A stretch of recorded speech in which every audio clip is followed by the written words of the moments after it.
सम्मान देते हैं। मैं चाहूंगा एक बार जोरदार ऊपर हाथ खड़ा करके भागीर जी डूडी का अपन भाषण सुने। मैं चाहूंगा कि आप आए और अपना वक्तव्य, अपना आशीर्वाद इस मंच के माध्यम से हमारे बीच में रखें। भागीर जी डूडी जिंदाबाद, भागीर डूडी जिंदाबाद।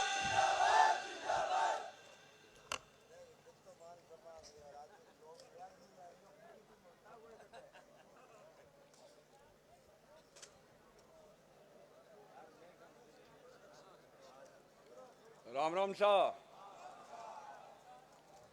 बोलिए वीर तेजाजी महाराज की, राम सा पीर की, देव नारायण जी महाराज की, भोमिया जी महाराज की, जम्बो जी महाराज की, 33 करोड़ देवी देवताओं की।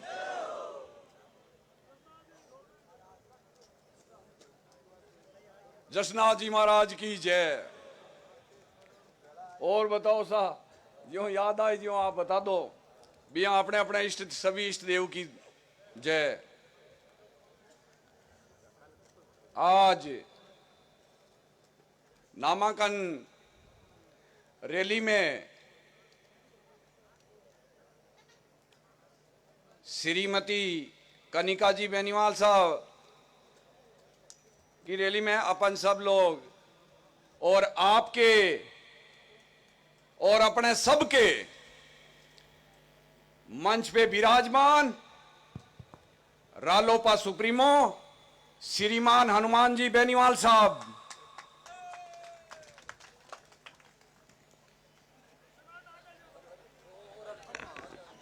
सगड़ा लगे कि मैं स्पीकर थोड़ा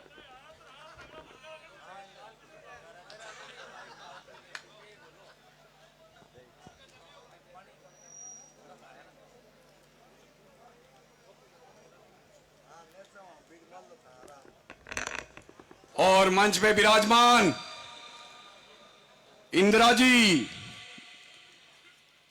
एमएलए साहब और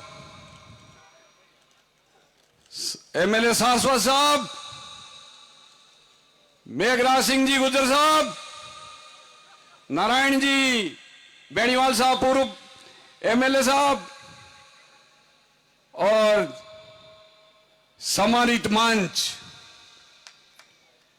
सामने विराजमान मात पिता तुल्य बुजुर्गों,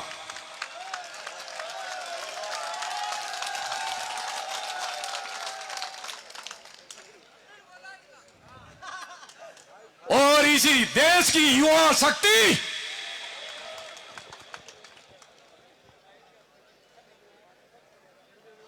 इस देश की युवा शक्ति और इस देश की धड़कन, जिस पे देश की आन बान और शान टिकी हुई है।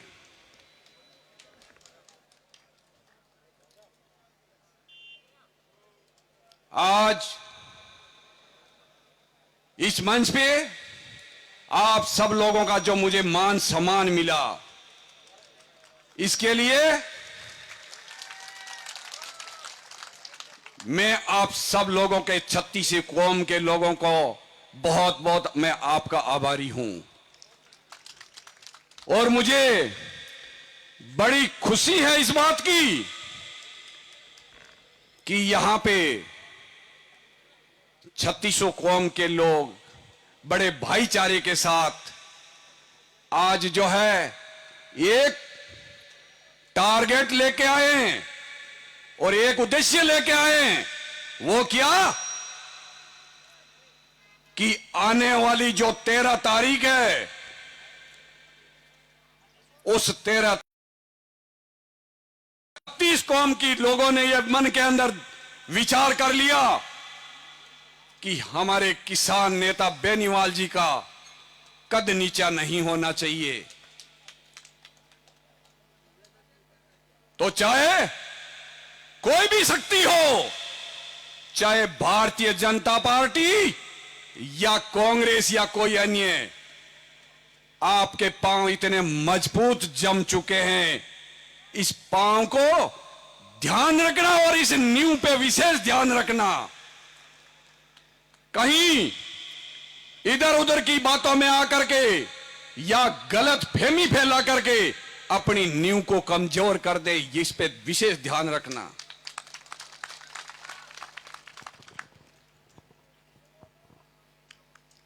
मैं जिस पार्टी में हमारे परिवार ने 27-28 साल तक सेवा की और वो सेवा बिल्कुल अपने तन मन धन से सेवा की। हमारे परिवार ने पार्टी से कभी कुछ नहीं मांगा। आप सब लोगों को पता है कि जब भारतीय जनता पार्टी का यहां कोई बोलबाला नहीं था, कोई झंडा उठाने वाला नहीं था, तब हमारे बड़े भाई साहब स्वर्गीय भंवरराम जी उस झंडे की इज्जत करते और अपनी जेब से खर्चा करते थे। फिर 2003 के अंदर जब गजेंद्र सिंह जी टिकट लेके आए, उसमें सबके घर घर जाकर के उन्होंने वोट मांगे। इतना विरोध होने के बावजूद भी लोगों ने बात पे भरोसा दिलाया और उनको यहां से एमएलए बना करके भेजा। तो वो आप जनता का पावर था और भाई साहब पे आपका भरोसा था, विश्वास था। सीआर साहब के साथ, और अभी तो थोड़े दिन पहले ही आप लोगों ने देखा है, ज्योति जी के लिए मैंने कोई कसर नहीं छोड़ी तन मन धन से सहयोग करने में। और जो टिकट मांगते हैं या जो लाइन में लगे हुए हैं, आप सबको पता है और भारतीय जनता पार्टी वालों को भी पता है कि आप अपने पार्टी के प्रति आप पार्टी के प्रति कितने वफादार थे। पर यहां कुछ उल्टा है, हमें पहले समझ में नहीं आया, पर मैं आज यह कहना चाहता हूं कि हमने तो वफादारी निभाई और वफादार थे, और जिन्होंने वफादारी नहीं निभाई आज वो बहुत कुछ आगे जाने के लिए है और वो आगे बैठे हैं, कोई दिक्कत नहीं है। पर मैं पार्टी से एक जरूर कहना चाहूंगा, उस पार्टी को आपने क्या समझ लिया कि आप कार्यकर्ता की वैल्यू नहीं समझते हो। और आज मैं आपके जो है पिछले 12 तारीख को मंदिर में, हनुमान जी के मंदिर में सब बीजेपी के बड़े बड़े लीडर और अपने नागौर जिले के सब नेता लोग इकट्ठे होकर के और पूरी प्लानिंग, और उस पूरी प्लानिंग के अंदर लास्ट में जाके बोलते हैं कि हनुमान जी के मंदिर में बैठे हैं, कसम खाओ। सारा गेम फिक्स था कि कौन सी गेंद पे छक्का लगना है और कौन सी गेंद पे चौका लगना है। अरे जब आपका टिकट फाइनल है, आप हमें क्यों गुमराह कर रहे हो? आपका सब कुछ गेम फाइनल है, क्यों कसम दिला रहे हो? तो कोई भी नहीं बोला। मैंने कहा जी इस प्रकार से नहीं, हम हमारा जमीर नहीं बेच सकते चाहे कुछ भी हो जाए।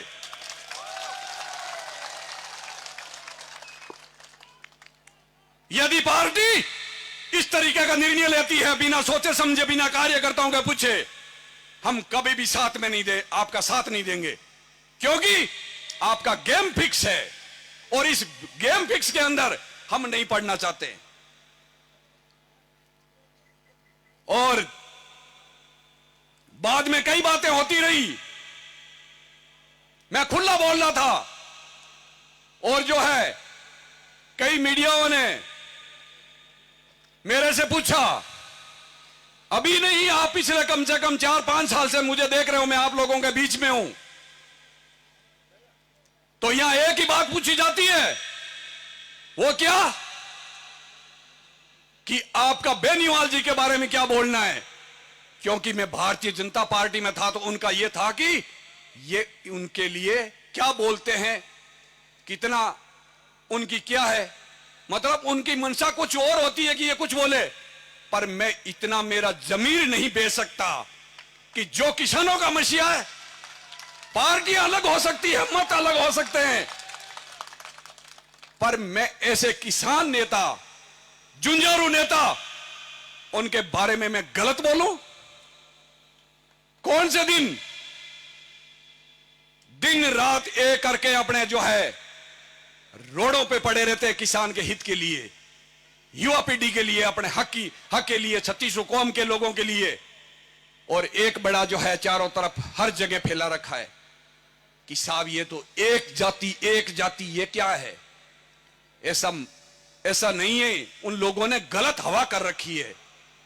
मैं 36 कौम के लोगों से मेरा हाथ जोड़ के निवेदन है कि आप लोगों को गलत गुमराह कर रहे हैं, ये लोग जो दूसरे जो कर रहे हैं। और मैं सब भाइयों से कहना चाहता हूं कि 36 कौम के लोगों को आप अपने साथ जोड़ो और इस पार्टी का यह संकेत दो कि क्या कांग्रेस और क्या बीजेपी, यहां जो पार्टी के अंदर जो 36 कौम के लोगों को जो इज्जत है, जब कोई दलित वर्ग कोई भी हो, आज पिछले दिनों में एमपी साहब ने एक काम किया कि राजपूत परिवार और बावरी समाज और अपने रायका समाज के लिए उनके अंदर यह आया कि अरे ये नेताजी कहीं अपने नंबर नहीं बना ले, उन लोगों को नहीं जोड़ ले। उन्होंने गलत सोशल मीडिया के जरिए जगह जगह गलत हवा चालू कर दी कि देख लो इनको, ये क्या है, वो क्या है। अरे कम से कम शर्म करो। कोई आदमी आगे आ रहा है, चाहे वो राजपूत समाज के लिए आओ है, चाहे बावरी समाज के लिए, चाहे मेघवाल समाज के लिए, और जब नेता जब आगे आता है तो कितना अच्छा संकेत है। कोई माई का लाल नहीं है ऐसे जेब से, साहब ने जो जेब से खर्चा करके आगे आए। मैं तो कहूं एमपी साहब, आप इस तरीके से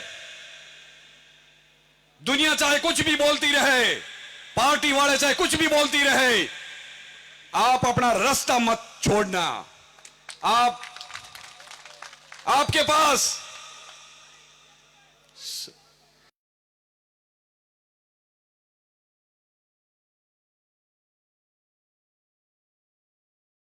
कि आप नशा करो, कोई लीडर नहीं बोलता तो एमपी साहब कहां से बोलेंगे कि तुम नशा करो?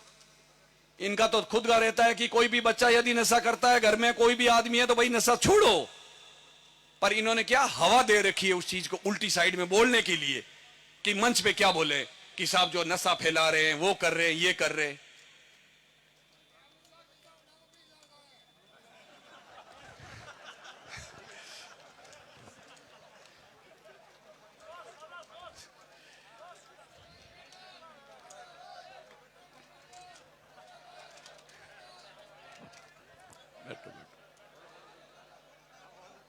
और जब आप लोगों ने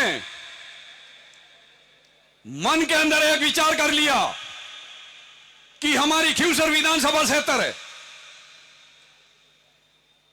मजबूत रहना है, और वो मजबूत रालोपा के साथ रहना है।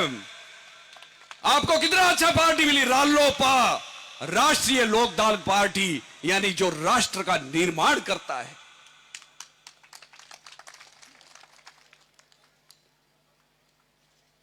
आपके जो जुंजारू लीडर हैं, उन्होंने न कभी दिन देखा है न कभी रात। जैसे अभी मेघराज सिंह जी बोल रहे थे कि भाई हम ईंट है। मेघराज सिंह जी, आपको हम बहुत बहुत दिल की गहराई से हम आपके आभारी हैं। आप जैसे सच्चे भगत इस पार्टी के लिए लगातार रात दिन काम कर रहे हो। आपके मन में कभी यह लालसा नहीं आती है कि मैं एमएलए बनूं या कोई और बनूं, और ऐसे सेवक होने चाहिए। बाकी बनाने वाला ऊपर वाले, या जिस दिन जो है आप जनता का और सुप्रीमो साहब हनुमान जी का आशीर्वाद रहेगा तो एक दिन मौका जरूर मिलता है। पर जब सेवा सच्ची होती है, और सेवा सच्ची क्या होती है? जनता के बीच में रहना, जनता की बात को समझना और अपनी पार्टी के प्रति, अपने कार्यकर्ताओं के प्रति वफादार रहना। कई लोग बोलते हैं कि साथ में रह करके उसका ये करो वो करो, नहीं, अपने को ऐसा काम नहीं करना है। उनके साथ में मेरे मतभेद हो गए, उन्होंने उस बात को नहीं समझा, तो मेरे पास में दूसरी जो पार्टी मुझे तो दिख रही थी कि ये पार्टी सच्ची पार्टी है और किसान हित की बात करने वाली है और युवा शक्ति को समझने वाली है। और सब लोगों से मेरा हाथ जोड़ के निवेदन है कि आप, कोई भी व्यक्ति, कार्यकर्ता, अपने को जाति पाति को हेवी मत होने देना और 36 कौम के लोगों को साथ जो है जोड़ करके रखना। चाहे वो कोई भी समाज का आदमी हो, आप उनको भाई समझ के अपने साथ रखना और उनको अपनी आरएलपी के अंदर जोड़ के रखना और 13 तारीख को ज्यादा से ज्यादा वोट दे करके विजय बनाना।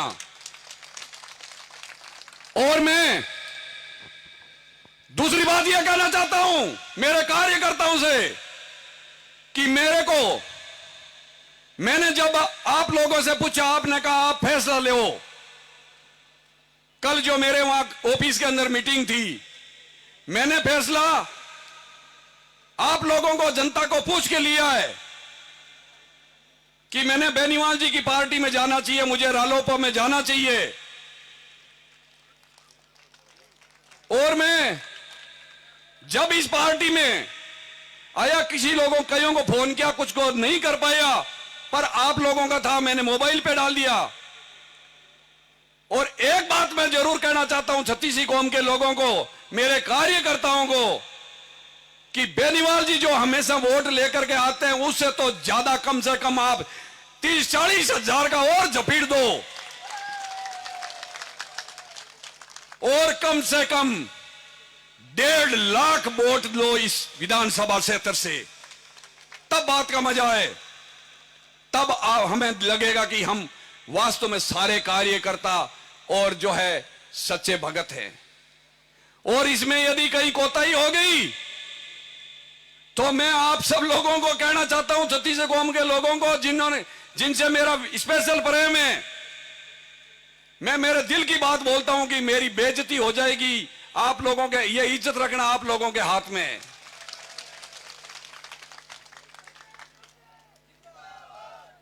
अब आप लोग बताओ कि अपन कनिका जी को आप लोग विश्वास दिलाओ कि हाँ, आप लोग कनिका जी को बहुत अच्छे वोटों से जिताओगे।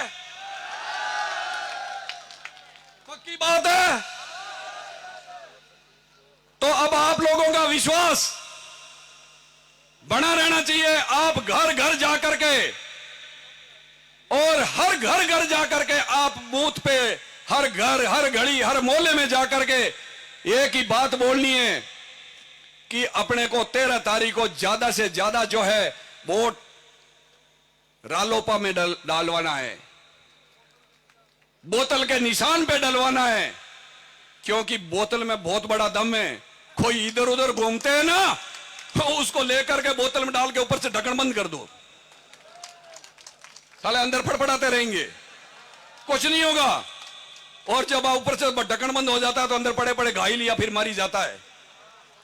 तो वो काम करके दिखाना आप। तो अपनी पार्टी कमजोर नहीं होनी चाहिए। आपका जो दिग्गज नेता है उनकी पावर खत्म नहीं होनी चाहिए। ये आपके हाथ में है। और जनता जो करती है, जनता राजा बना सकती है, राजा को फकीर बना सकती है। फैसला आपके हाथ में है। 13 तारीख को आप ज्यादा से ज्यादा जो है बोतल के निशान पे वोट दे करके आप विजय बनाएं। और इतना ही मैं कह करके मैं मेरी वाणी को विराम देना चाहता हूं। जय हिंद।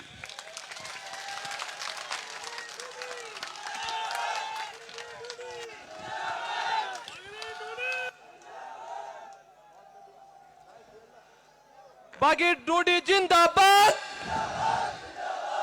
आया ना जोश।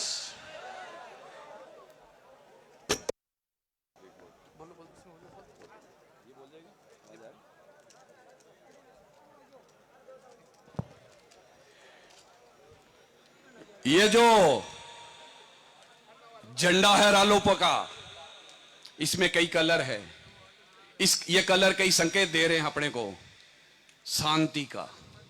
इसमें शांति का भी है, खुशी का। और जब इस पार्टी के इस झंडे के नीचे अपन होते हैं तो अपना क्या ध्येय बनता है कि बहुत ही शांति से और बहुत ईमानदारी से पार्टी के साथ काम करना है। और इस झंडे की इज्जत करना ये आप लोगों के हाथ में है। और ये झंडा ऐसे ही नहीं है, मैंने तो आज इसको गले में डाल करके टाई के रूप में लगा लिया है। टाई, ये टाई है। और टाई में क्या होता है, वेल अप टू डेट होता है आदमी। तो आप वेल अप टू डेट बनोगे जब इसको टाई समझ के काम करोगे। इसके लिए हमें इस झंडे के लिए काम करना है। जय हिंद। Thank you. मैं चाहूंगा एक बार जोरदार तालियां बजा करके उनका सम्मान किया जाए।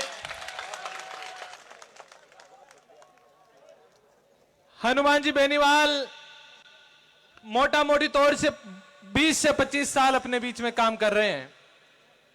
अपन सब लोग इस बात को बहुत अच्छी तरह से जानते हैं, मानते हैं कि अगर किसी आदमी का घर पीछे से सुखी है, अच्छे से है, अच्छे मन वाला और दिल वाला है, तो वह आदमी बाहर बहुत अच्छा काम करता है। इसका प्रमाण क्या